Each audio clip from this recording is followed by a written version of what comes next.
السلام عليكم ورحمة الله وبركاته. ازيكم عاملين ايه؟ يا رب تكونوا بخير ان شاء الله. معاك وصفة جديدة هنعملها مع بعض. يلا بينا كده نبدأ الفيديو ونصلي على الرسول عليه افضل الصلاة والسلام ونسمي نقول بسم الله. ويلا بينا نشوف الوصفة اللي معايا. وصفة ايه معايا؟ ان شاء الله هعمل كده معاكم الممبار.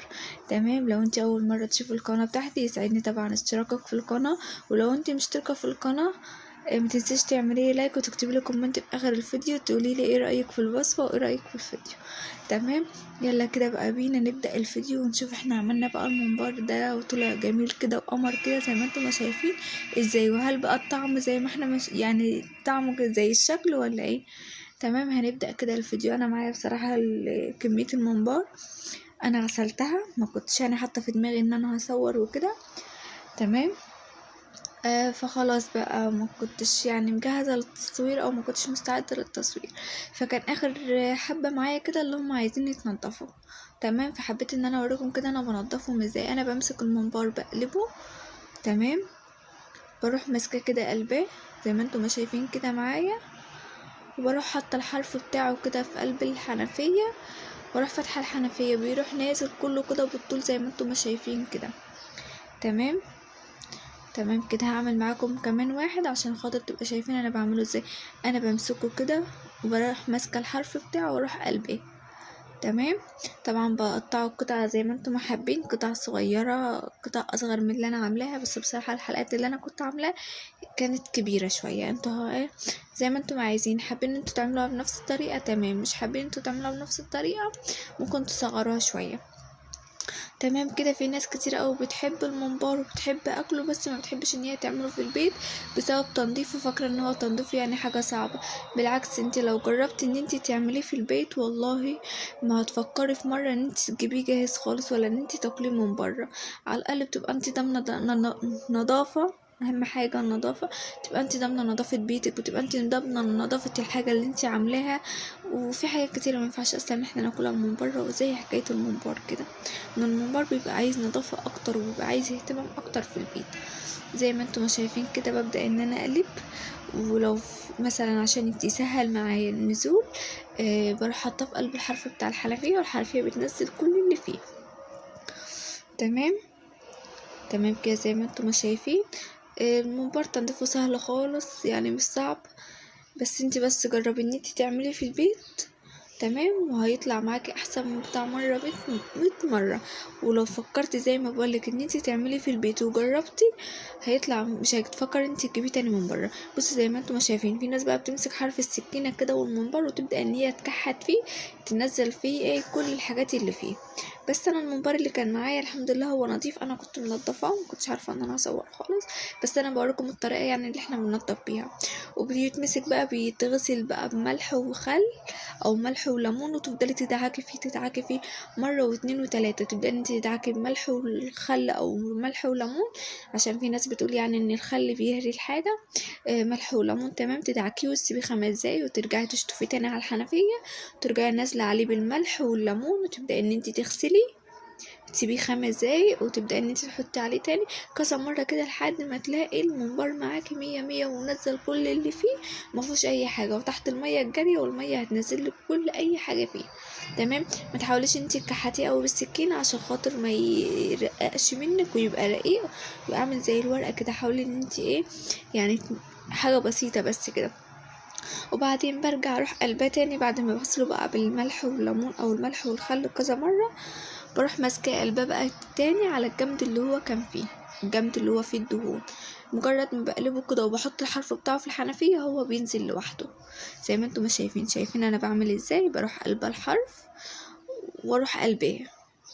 تمام. اكيد انتوا واضح عندكم. تمام. وبروح قلبه واروح حاطه الحرف بتاعه في الحنفية بيروح نازل. في ناس ما بتقلبوش المرة التانية دي، هي بتقلبه مرة واحدة اللي هي بتاعة التنظيف وخلاص على كده، وبتخلي الدهون دي لجوه. طبعا انا لو خليت الدهون لجوه هيبقى تقيل قوي، واحنا مش من نوع ان احنا بنحب الدهون، مش بنحب الحاجة الدسمة. تمام. فالدهون دي اصلا مع الشوربة بتنزل في الشوربة بتسيح في قلب الشوربة، وفي نفس الوقت لما بتيجي تحمري برضو بينزلك الدهون اللي هي بتبقى من برا دي، فبتبقى الدهون فيه بتبقى بسيطة. بالعكس بقى لما يكون الدهون دي من جوه لما بينزل في قلب الشوربة الدهون دي بتسيح في قلب الحشو اللي جوه في قلب الرز والخلطة، تيجي تحمريه فبتبقى بيسيح زيادة، فبتبقى فيه كمية دهون كتيرة. تمام. فانت برضو الطريقة اللي يريحك. انا هنا كده خلاص خلصت غسيل الممبار وغسلته وخلاص والدنيا تمام. هعمل معايا بقى الخلطة بتاعتي. انا بصراحة الخلطة انا بسبكها. في ناس بتعمل الخلطة بتاعت المحشي او الممبار ني في نية، اللي هي يعني ني في نية اللي هي بتبقى البصلة مقطعها، يعني مثلا تقطع البصلاية ونية كده، وتروح ماسكة عليها الطماطم ضربها في الخلاط ونازلة على البصل وعلى الخضرة. تمام. وحاطة التوابل بتاعتها والرز وكله ني في ني كده، ما بتجيبش حاجة على البوتاجاز، وحاطة حبة زيت ومقلبها كله، وتبدأ ان هي تحشيه سواء الرز او سواء الممبار او المحشي. بصراحة لا، انا دي بتبقى يعني بتبقى اسهل شوية للناس اللي هي مش عايزة حاجة تقيلة، مش عايزة حاجة مسبكة. تمام. الناس يعني اللي بتبقى عندها قولون وكده، مش عايزة حاجة مسبكة وكده، فالطريقة دي بتبقى اسهل ليها. لكن انا بصراحة انا بحب الحاجة كده ان انا اسبكها. الخلطة بتاع المحشي عامة بجميع بقى المحاشي. حطيت هنا ايه، حطيت معلقة زبدة على زيت او سمنة على زيت او زيت بس او سمنة بس اللي يريحك. انا حطيت الاتنين على بعض. تمام. ومسكت كده بصلاية محترمة ورحت ماسكاها مقطعاها كده تقطيع عشوائي، وبدأت ان انا اشوح فيها البصل بتاع المحاشي. عامة ما بيحمرش قوي، هو يا مطبق ان هو يصفر يدبل بس كده، ما تحمرهوش قوي عشان ما يمررلكيش الخلطة بتاعت المحشي ويديكي نتيجة مش كويسة. تمام. فاللي هو ان انا مش بعمله ايه، مش مش بحمر قوي، ببدأ ان انا احمر فيه كده. تمام. اشوح فيه لحد ما اللون بتاعه ما يبدأ ان هو يحمر، يدبل معايا او يصفر او يديلي بس لون كده مصفر معايا. طبعا كده طماطم مفرومة في الخلاط. تمام. انا كنت عاملة الخلطة. تمام. وما كفتش فزودت يعني تاني وكده. تمام. زي ما انتم ما شايفين كده. بس حبيت بقى ان انا اوريكم الطريقه كلها، الخطوات كلها مره واحده، والخطوات كلها من ورا بعضها بالتفصيل، عشان خاطر لو في حد لسه مبتدئ، او مثلا في ناس كتيره بتشتكي ان هما بيبقوا عايزين يعملوا الممبار وبيبقى قلقانين من النظافه بتاعته كده. حبيت ان انا اجيبه بقى الوصفه من اولها لاخرها عشان خاطر تشوفوا الوصفه معايا. بتمنى ان شاء الله ان الوصفه تعجبكم، وبتمنى كمان ان انتوا تجربوها. هنا كده بقى بسيب الصلصة على النار لما تتسبك معايا خالص. ماشي. انا هنا حسيت ان الطماطم بتاعتي مش حمرا يعني قوي، فرحت نازلة عليها بمعلقة بابريكا. تمام. عشان تظبط لي اللون بتاعها شويه والخلطه تطلع ايه، حمرا وكده. وكان كمان كان عندي خضره كنت حطاها في التلاجة، يعني كنت عامله خلطه بتاع محشي وكانت فضت معايا، فقلت بقى بدل ما تسترمي وكده فرحت احطها في الفريزر، فبطلعها عادي واشتغل بيها عادي وكده. يعني انا مش بخليها بتطول، هي بقى لها يومين بس. تمام. طبعا الخضرة بتاعت المحشي بتبقى بقدونس وكزبرة وشبت، التلاتة كده على بعض، بتمسكيهم تغسليهم وبتقطعيهم تقطيعة كده صغيرة، تبدأي ان انتي تنزلي بيهم. نزلت كده بيهم وعطيتهم تقليبة كده واتنين. تمام. وايه، واسيبهم كده ايه لما ياخدوا يدوا كده مع بعض الطماطم مع الخضرة. هنا بقى كده نزلت بالتوابل بتاعتي، نزلت بكزبرة ونزلت بكمون وملح وفلفل اسود. تمام. وحطيت في الاول بابريكا. تمام كده. لو انت حابه انت هو الكمون والفلفل الاسود والملح بس. تمام. تمام. التوابل على حسب ما انت ما بتحبي. في ناس ممكن تحط مثلا جوز الطيب، في ناس ما بتحبهاش في الاكل. تمام. فبتبقى التوابل دي حريه شخصيه. تمام. انت برضو اللي يريحك. وهنا كمان حطيت سنه بسيطه كده من الشطه، طبعا لو الناس ايه حابه ان هو يبقى الشطه بتاعته مظبوطه. تمام. في ناس بتبقى حابه ان هو حراق او سبايسي، وفي ناس ما بتحبش الشطه خالص. طبعا زي ما انتم عايزين والحاجه اللي انتم بتحبوها انتم تعملوها. هنا بقى كده مسكت الرز اللي معايا غسلته ورحت نازله بقى بيه بقى كده بعد ما صفيته. هديله بس كده تقليبه على النار، مش اللي هو اطول عليه كده، يا دوبك هقلب الطماطم مع الخضره مع التوابل والرز وكله في قلب بعضه، واروح طافيه عليه على طول. تمام. ما بتخليش الرز يطول على النار عشان خاطر ما يستويش منك. تمام. بس كده هديله كده تقليبه واتنين وخلاص، وهبدأ ان انا اطفي عليه، مش هطول عليه يعني النار اكتر من كده. تمام كده. هنا كده خلاص كنت طفيت عليه وكان خلاص سيبته بقى لما برد خالص، ورحت جايبه بقى المفرش بتاعي كده وجايبه الحاجه بتاعتي ورحت قاعده بقى كده في الارض. تمام. نقعد بقى كده مع بعض ونبدا ان احنا نحشي بيه ايه، نحشي الممبار ونشوف احنا بنحشيه ازاي. بصي يا حبايب قلبي، اسهل طريقه لحشي الممبار ان انت تجيبي اي ازازه عندك وتروحي ماسكاها قطعها كده زي ما انا مقطعها، واخده الحرف بتاعها اللي هو بتاع الغطا، مدخلاه في قلب الممبار. تمام. وتبدأي ان انت تحشي بيه، بتدخليه في قلب الازازه كده بكل سهوله، مش اللي هو بقى ايه بيغلبك او اللي هو بيتقطع منك، لا زي ما انا كده. وانا هعمل معاكم 1 و2 و3 عشان خاطر تشوفوا انا بعمله ازاي. وابدأ ان انا احط الحشوه في قلب الازازه وانزل بالمعلقه ايه، افضل احشي بالمعلقه زي ما انتم ما شايفين كده، او بايديكي. بس الازازه اللي معايا القطعه بتاعها كانت كبيره، تمام، فايدي ما كانتش جايه في قلب الازازه. تمام. فكنت بستسهل المعلقه وافضل انزل كده في الرز. تمام. واحشي معايا الممبار. تمام. في كذا طريقه لحشو الممبار. تمام. دي اسهل طريقه انا بعمل بيها.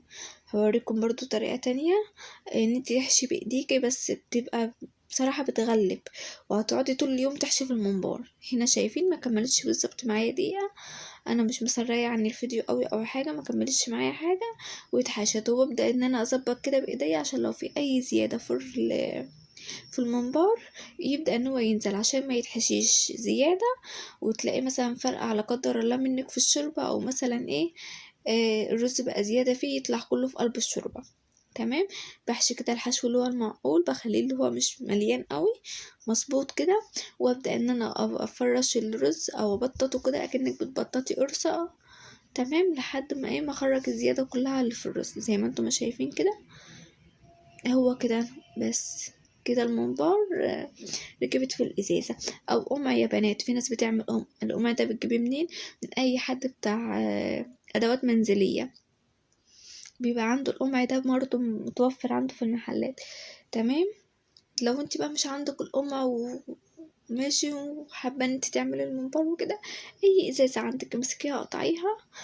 تمام. وخدي الحرف بتاعها كده اللي هو فيه الغطا من فوق، وابدأي ان انت احشي بيها نفس الطريقه اللي انا بحشي بيها كده. حاولوا ان انتوا ما تكتروش الرز في الممبار، ولا تكتروه قوي ولا تقللوه قوي، عشان برضو انتوا لو قللتوه قوي ما بيبقاش حلو، ولو كترته قوي الرز كله بيخرج في الشوربه، وممكن كمان لا قدر الله لو مليتوه زياده عن اللزوم يفرقع.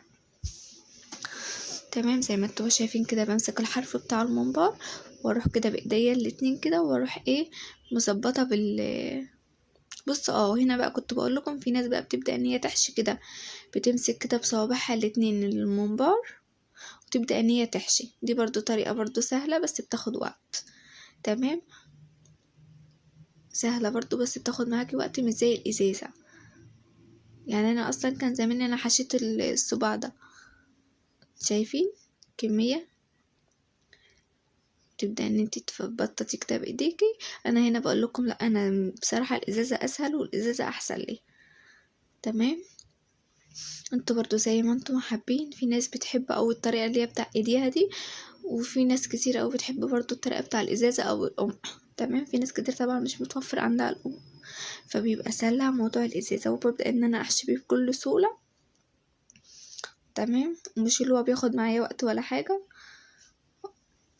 الموضوع كله ما خدش معايا ساعه بعمل الخلطه بالحشو، كله ما خدش معايا بالظبط ساعه. تمام. هنا كده زي ما انتم ما شايفين. هبدأ ان انا احشي معاكم تاني عشان خاطر ايه، لو في يعني بنات لسه مبتدئة او في حد لسه مبتدئ في عمايل الممبار يستفاد ايه يعني اكتر. إيه الازازة تركيبها سهل في قلب الممبار، مش اللي هو صعب او اللي هي مثلا بتبقى مجهود وتعب، لا زي ما انتم شايفين انا بعملها بكل سهولة. وببدأ ان انا احط كده كمية الرز في قلب الازازة، وابدأ ان انا احشي بالمعلقة او بصباعي عادي ماشي. بس انا ايديا كانت بتوجعني من الحرف بتاع الازازة اللي انا قطعه، فالمعلقة كان احسن. تمام. زي ما انتم شايفين كده. ممكن بقى تكبروا حجم الممبار زي ما انتم عايزين، ممكن تصغروا، ممكن تخلوا كده الممبار سليم وتحشوه كله كده وهو سليم، وتبدأوا بقى ان انتوا تقطعوا الحجم اللي انتوا عايزينه. بس حاولوا ان انتوا تسيبوا الحرف من اول الصباع الممبار فاضي شوية، والحرف التاني فاضي. ليه بقى؟ يعني من اوله ومن اخره، يعني فاضي حاجة بسيطة كده بتاع 2 سنتي. ليه بقى؟ عشان لما الرز يجي اول ما تنزليه كده في الشوربة الحرف ده بيقفل، فما يهدرلكيش رز، ما يطلعلكيش كمية رز كتيرة في قلب الشوربة، يروح قافل على طول. عقبال ما الرز يبدأ ان هو يستوي هيملى بس ال2 سنتي اللي هما سايباهم من هنا و2 سنتي من هنا، فهيملى معاكي، فالرز مش هيخرج منك في قلب الشوربة، مش هيطلع منك برا. تمام. انا هوريكم دلوقتي الحرف بتاعه. بس يا بنات احنا كلنا ما قمناش كده من النوم لينا نفسنا ان احنا بنعرف نعمل ممبار وبنعمل محاشي وبنعمل حاجات. لا اكيد كل واحده مثلا غاويه الحاجه، غاويه مثلا مطبخ، غاويه مثلا اكلات، بتحب ان هي تجرب. هنا شايفين الحرف انا سايباه فاضي ازاي من هنا ومن هنا. تمام، عشان خاطر لما يجي الرز ما يخرجش مني كميه كتيره في الشوربه. اكيد مثلا واحده مثلا مامتها علمتها، واحده مثلا خالتها، حماتها، مش عارفه مين علمتها. ما فيش واحده كده بتخش المطبخ اول ما بتخش بتلاقي نفسها بتطلع وصفات، بتطلع مثلا كيكه ناجحه، بتطلع وصفات ناجحه، بتطلع بتعمل مثلا ممبار، بتعمل محاشي. لا، ما هو احنا اكيد برضو ان احنا اتعلمنا واحده واحده واكيد لازم مثلا حاجه تسقط مننا، حاجه تقع مننا. تمام. والشاطر اللي هو بيحب ان هو يجرب، ومش اللي اول ما حاجه ما تقع منه خلاص على كده لا انا مش هعرف اعمل. لا، جربي مره واتنين وتلاته، وبالذات في تنظيف الممبار، عشان في ناس كتير قوي بتحب اكل الممبار وعشاق الممبار بس ما بيرضوش يعملوه في البيت بسبب تنظيفه، شايفين ان هو بيبقى حاجه مجهود ومش هيعرفوا ينضفوه. تمام. لا، انت حاولي انت تنضفي في البيت، النظافه بتاعتك هتبقى انت ضامناها، انت ضامنه انت بتنضفي الحاجه ازاي، انت ضامنه انت عامله الحاجه دي بايدك ازاي. اي ست واقفه في المطبخ بتغسل ايديها اكتر من 50 مره طول ما انت شغاله في المطبخ، طول ما انت ايديكي في قلب الميه، فايديك انت عارفه انت منضفاها ازاي. يا بالك ان احنا انت اصلا بتاكلي حاجه من الشارع مش عارفين هم عاملينها ازاي، مش عارفين اصلا هم غاسلين الممبار ده ولا هم مش غاسلينه. ممكن يكون في ناس عاملاه بتقلبه، مش اللي هي مثلا بتقعد تكحتلك فيه وتنضفهولك، لا، ده اللي هي هنا بقول لكم لو في مثلا حابب ان هو يشيل الدهون. بس بصراحه الدهون كانت صعبه قوي عليه، ما كنتش عارفه ان انا اشيلها عشان خاطر كانت هتقطع معايا الصبع بتاع الممبار. انتي عارفه هما يا مدوبك ان هما بينقعولك في ملح وكتر خيرهم او لو حطلك عليه ليمون او خل. تمام، بينقعوا مره او اتنين وخلاص. تمام. طبعا الا من رحم ربي بقى. فانتي الحاجه دي انتي هتبقى ضمناها، جربي مره واتنين وتلاته. تمام، وان شاء الله يطلع معاكي ناجح، وان شاء الله هتعملي احسن من اي حد ما بيعمله. كمان وانا واثقه 100% ان انت لو جربتي ان انت تعملي في البيت مش هتفكري ان انت تشتري من بره تاني، هيبقى الطعم احسن وانضف. وحطي على انضف ديت يعني تحتيها 200 خط مش 100، حطي 200 خط كده.